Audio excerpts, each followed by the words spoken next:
This video has been brought to you by TOOC Productions. Peace and love. love.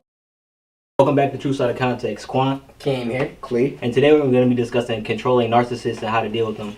Now, when it comes to relationships, it's leaned more from cooperation, trust, to more control and domination, because people have developed this mentality of, oh, my partner is going to do whatever I tell him, and I'll do whatever I want.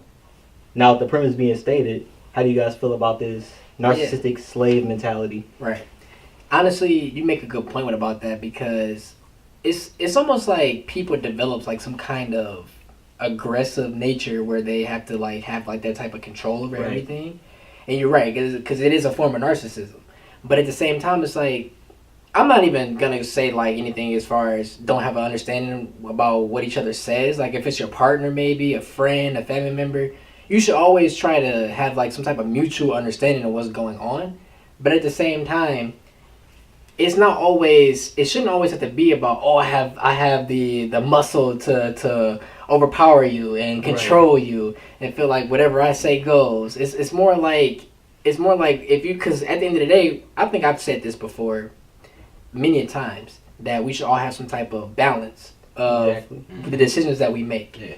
Like if we make some poor decisions, who's gonna be there to kind of like back you up or kind of steer you in that right direction and guide you to make the proper decisions? You know? Exactly. I agree with what you said. I think that respect and trust goes a long way in a relationship.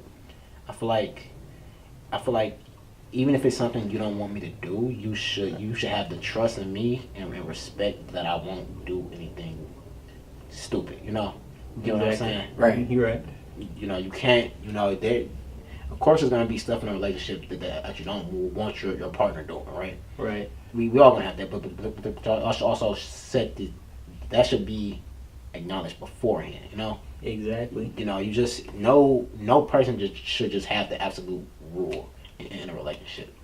Right, because there's always going to be things that we, as people, period, we don't agree on all the time. Right. And it narrows down to that type of mentality of saying, well, just because I do this or just because he or she does that, it's not necessarily disrespectful. You may not like it, but it doesn't mean that it's necessarily disrespectful or you're disrespecting anyone. Yeah. We just have to kind of cope and get along with the things that we all like to do individually. And also help each other kind of keep it together as one, too, at the same time. Right, and see, here's the problem. Like, the main reason a lot of people might feel like they have control over somebody is because, like you said, oh, I'm physically stronger than you, or I'm smarter than you, or I make the most money. So people develop this mentality of, this person is going to follow my every whim. And when a person who's actually don't like to be controlled get tired of it, this can actually lead to abuse in the relationship or worse. Exactly.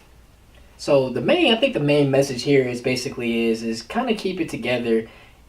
Understand what each other's trying to say, what each other's trying to do, what each other's motivations are, what you got going on in each other's lives, and I think everything will be okay.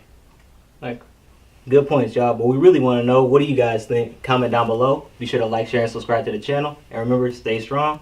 And don't take what we say out of context. Peace and love.